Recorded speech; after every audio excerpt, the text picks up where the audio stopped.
I see a face from just the spas in the mid and the lava and statues on the bottom. I kind of see what you're talking about. These are the eyes. There's a big grumpy face. He's a grumpy Gus.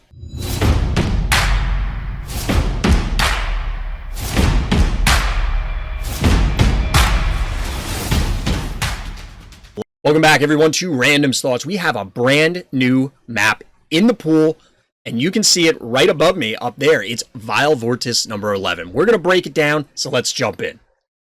Quick aside, everybody, before we get into the actual content, I was accepted into the Phobies Content Affiliate Program, the content creator program, you might call it. Shout out to the Phobies team, and thank you for that. But the reason I'm telling you, everybody out there, dear viewer, dear listener, is to let everybody know that I do receive some compensation from the Phobies team as a result of being part of that program. Now, I loved Phobies before, and I still love Phobies now, and I expect I will still continue to love Phobies in the future. So look forward to more Phobies content coming from Random's Thoughts. So now, on with the show. All right, here we are. I have a whopping one game under my belt with this map, but I'm currently undefeated, so obviously I'm the expert. Let me know if that was too arrogant down in the comments on YouTube. I'm trying a little something different. See what people think. Anyway, so we're going to be jumping in. I had to move me, because as you can see, I'm over here. Normally, I'm all the way down here in the bottom. But I had to move me so that way you can see where the vault is. I could have just said it's under me, but I think this makes it a little bit easier. But as mentioned, I have one game under my belt with this map. I kind of just went with my gut and tried to get Hevo 3.0 online and Mount Crushmore. As you'd imagine, we have a ton of obstacles. We got 3, 4. I guess that one doesn't count, but how many? We got 1, 2, 3, 4, 5, 6, 7, 8, 9, 10, 11, 12, 13, 14. Maybe 15 if you count this. I don't know if this is an occupiable space. But the point is that there's a lot of obstacles, so lobbers. If you're a fan of the big house, this may be the map for you because of all those lobbers you get. And that was my first thought that I mentioned in game, which you can check the stream highlights. This video will go up before then. Be on the lookout for it. But there's a ton of these obstacles. It is an occupiable space. Okay, chat's confirming that up here is some, you could actually move into that spot. There's a few of these because notably, I wasn't sure at first glance, but you can swing up through here to, defends the heart on either side, so that's notable. But going back to the lobbers, going back to the big house, my first thought here was that this is the big house, but bigger. And someone in chat had pointed out that it's also like Magnificent, because you have this down here. Get a little lava action. I can see it. I can see it. The thing that's notable about this is that this bottom panic point while we're down here is that this is 4 moves. You can get to this with your snowball. You can get to this with your murder wing, your maggies, your dronies, etc. Here's the problem. That means that a snowball here, and then maybe a spud here, or depending on what your levels are, or your opponent's levels more appropriately, a super high level jar here can just lob across and murderize your poor puppy. So it is a little bit of a concern if you try and take that panic point, but was as appropriately pointed out to me by chat, because I did take the more dangerous option here, is that you can instead go 1, 2, 3, 4, 5, 6, and get here to the center panic point. That allows you to cap it with snowball. It's clearly way safer. And then you're already on your way from here to either shoot to their panic point here or pull back, get this. If you spawn a 1-drop, presumably they are probably here. And that means they can either swing to the middle, reinforce if you have to, or back cap this panic point. So you're in a great position to try and get all over the map and then get all that stuff. Only Chuck and Jar can hit that point from the spawn safely. Without stepping on the lava, yes, if that's what you're referring to, Forgo. But yes, your opponent would resolve themselves to taking some damage. However, if it means eliminating a snowball or eliminating your murder wing, it's probably worth taking that. And it's not unreasonable for that to happen because the spud or whatever it is, Morty, yes, Morty as well. Morty could absolutely put a hurt on people, and I'm actually going to have to remember that. That's a good catch there, DT. So coming back to the bottom here, I know we're jumping around a little bit, but coming back to the bottom here, if you Morty on this spot, you're probably annihilating whatever's here. Now, realistically, the problem is with Morty, unless your Morty's very high level or whatever they put there is relatively lower level, it's going to be difficult for Morty to one-shot it, and then you only have a single extra key with which to remove whatever was on that center panic point. But it is something to keep in mind, because especially late in the game, your opponent back caps this point, swinging back this way with a damaged whatever. You've already expended your snowball, it's all the way up here. You already have a jar, it's like here. Or, maybe that's not a great position for jar. Let's say jar is up here. Your stuff that could reach it is way out of range. Morty is not something that comes up frequently enough that your opponent's going to be thinking about it, and you may be able to just snipe something by sliding across here and blowing it up. So something to keep in mind. Point is that this is a very dangerous spot. I think it's worth going forward just trying to cap it with one keys. So aside from lobbers, aside from the center panic point that we've established a lot of time on or spent a lot of time on, we do have 2 healing spas, which is also pointed out by chat. Again, if somebody tries to aggressively take this point, great, you kill it and then slide your stuff up to the healing spas. But this is also notable because it's not easy given the positioning here. It's not easy given the positioning here with all the obstacles to rotate things onto the healing spa. It's not unlikely that you're clustered like this with 3 phobies right here, right? And then you get 3 phobies here on your opponent's side. A little banana action here. Well, that's a weird looking banana. But anyway, so you get these phobies in these concaves, right? So they're on either side, and then you need to get something in. Okay, well, now you're stuck spending an entire turn moving this guy here, and then this guy here, and then this guy here, and then this guy here, and then move them back, and all this. And it's just stupid. It feels stupid, but you might have to do that. So you have to be careful and plan out, even more so than you might otherwise on a more open map where you're trying to respect, say, a spider pole, an octonaughty pole, smother mother, a tractor, boops of various kinds. Here, it's more likely that you have to be careful about your positioning so you don't trap yourself trying to move around. So chat's pointing out Gravedigger and Mount Crushmore seem good for locking off those long lanes. And that's exactly what happened in my first game. Well, to a degree. So I was able to get Crushmore on early on, and then I put a block here, trying to lock this off, right? It worked out okay. They swung in with their Crushmore and eventually broke it. Now, for the rest of the match, I don't... Man, a tractor seems good here. I feel as though a tractor is going to be good no matter what. A tractor is going to be weird here. We'll come back to a tractor, but I'll explain why I think it's going to be weird. Point is that, yes, there's a lot of choke points that you could hypothetically lock your opponent out of an advance from all these places. You can absolutely lock somebody down. And it's going to be a challenge because they need to get... They have to have access to their own Crushmore, have to have access... They're probably going to have Gravedigger, right? But you don't want Gravedigger here for the most part. You want Crushmore, because even if Crushmore had no value for setting up obstacles or breaking them, because there were a number of times I didn't get to set it up in that game, but there are a number of times where if I were to break an obstacle, I could advance, and then it's all of a sudden, instead of only getting one hit over here and one hit over here, I now get to swing through the middle and also hit. Or just advance things. And it could be this lobber that was healing here now is here, and I've swung stuff. You know, you have a phobie here, you have a lobber on the healing spa, you have somebody here, you swing through, and now you can hit this thing that's on their healing spa. You swing through, and then the lobber comes through, and then is able to lob over. Now, that necessitates a weird setup, because, again, if you had that concave, that means that you had to juggle things in order to actually break this block, or whatever one in question. But you do have to respect it, that at any given point, your opponent could either lock you out and buy themselves some time, or they could end up breaking a block and then advancing with way more phobies than you're anticipating. I picked up my Crushmore just in time, still lower level than most of my phobies, though. It might be worth it anyway, DT, depending on what the level is. If it's level 1 and all your other stuff is level 12, yeah, that's going to be a problem. But if you can get it up in the 6-7 range, it's probably good enough. It's good enough just because of the lob. And you're a man who can appreciate lobs, right? But What else we got? So a tractor. A tractor was one of the other things I want to talk about here. So a tractor feels a little weird. It does have 3 range. So let's say it's here. It's not unreasonable. You could have it back here and then swing it forward. Or, you know, it's on the healing spa or it's up here, whatever. Arbitrary spot. So it hits space 1, space 2, space 3. And then it pulls everything in. Now, it will pull, keep in mind, if you're pulling something that's here, it's going to hit something that's on the healing spot and then yoink that into the previous space to backfill.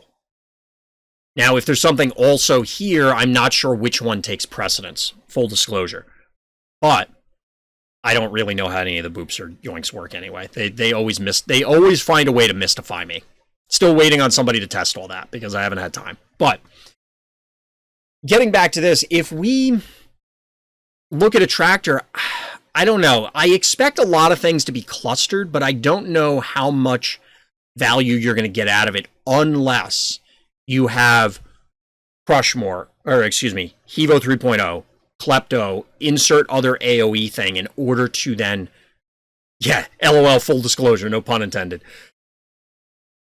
Unless you have some other AoE in order to capitalize on the fact that not only are your opponent's Phobies still clustered, they are clustered where you want them to be, it's going to be a little challenging. Now, that being said, who cares? It's still a yoink. It's a 3-range yoink, so you could absolutely pull something from across the map, and all of a sudden, hey, buddy, come meet your brand new friends. They're not going to be friends for very long because you're dead.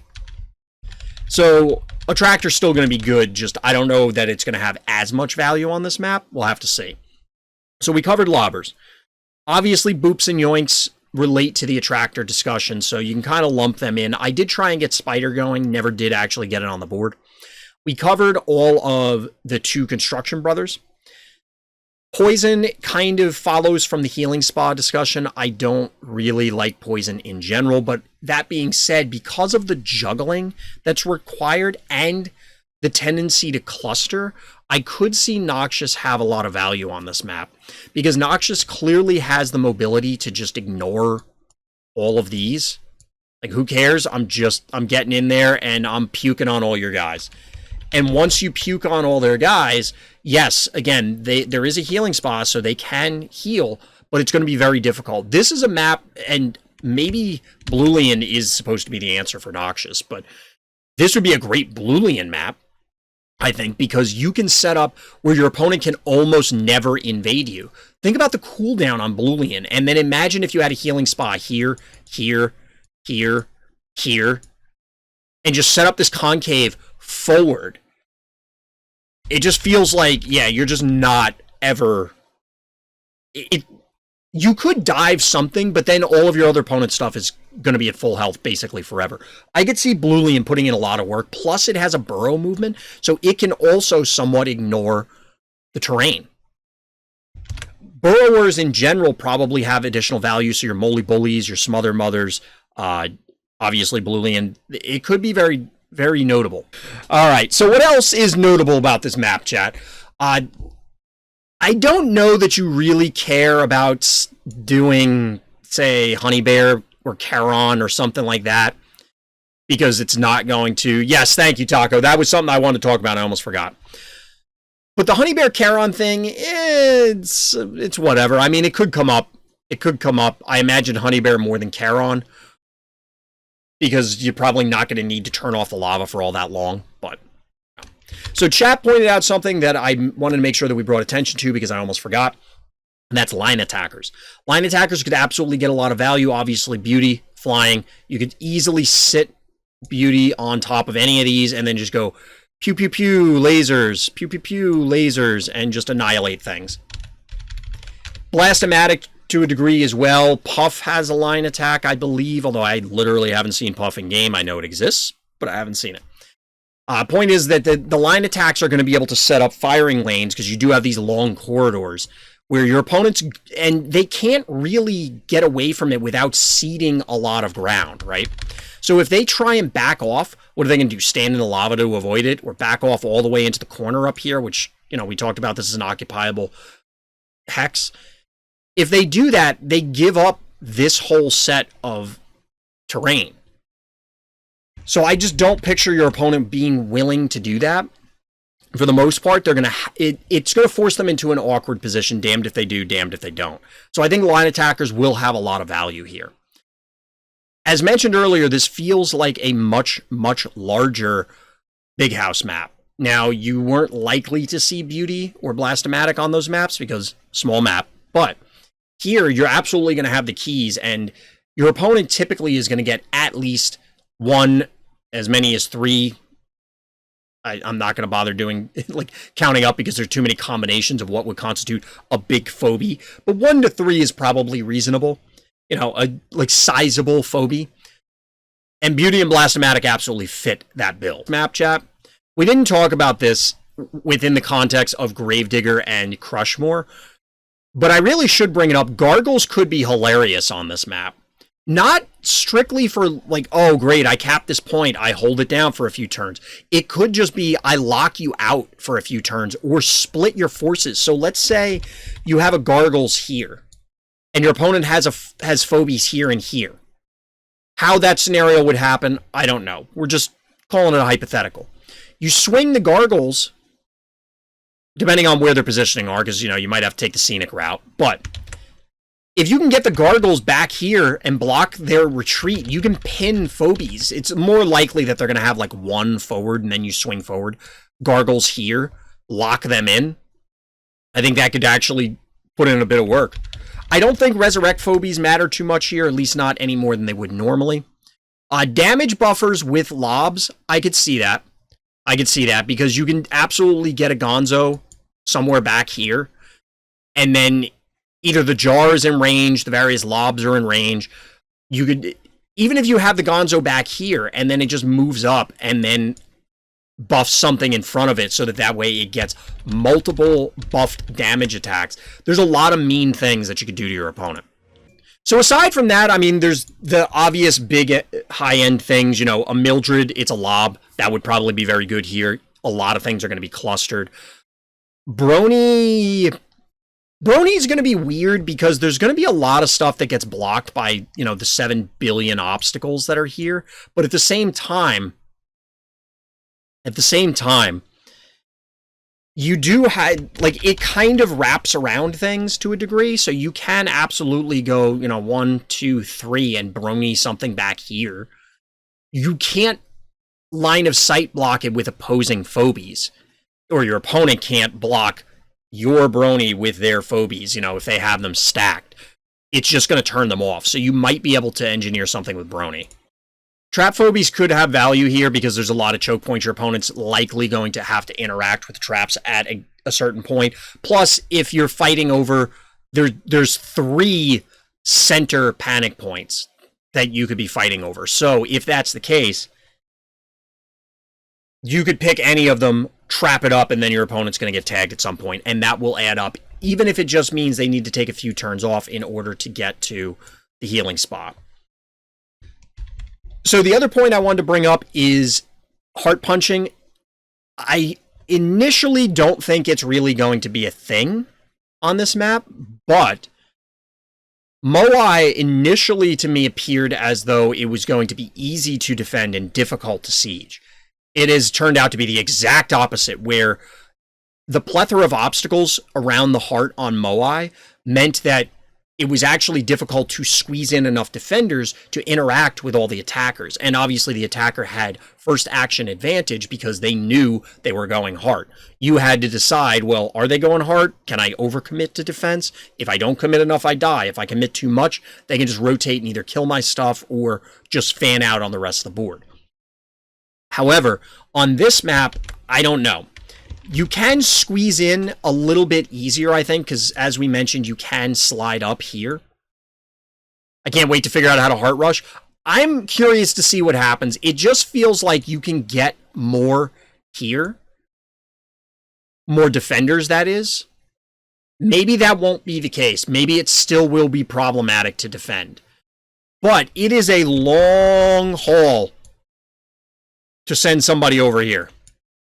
That's a long way to go, and obviously it's not even a straight shot. It's going to be not just dodging obstacles, but dodging your Phobies if your opponent's trying to dive to it. It's going to be interesting to see how this works. Chad is saying that this map has 3 layers to it. The lava zone, the center, and the top. I can see that, where you block this, then you block this, and then you block this. Like, I see what you're talking about. You can get a big panic point lead real quick. That's why it reminded me of Big House and Magnificent. If you're going first, yes. I mean, that's probably true in all those cases. I think it's difficult for player 2. I mean, is there a map where player 2 has an easier time getting all the panic points? They're all symmetrical, so that shouldn't be the case, but... Yeah, I see what you're saying, DT. Just another map going first with Snowball just hits different.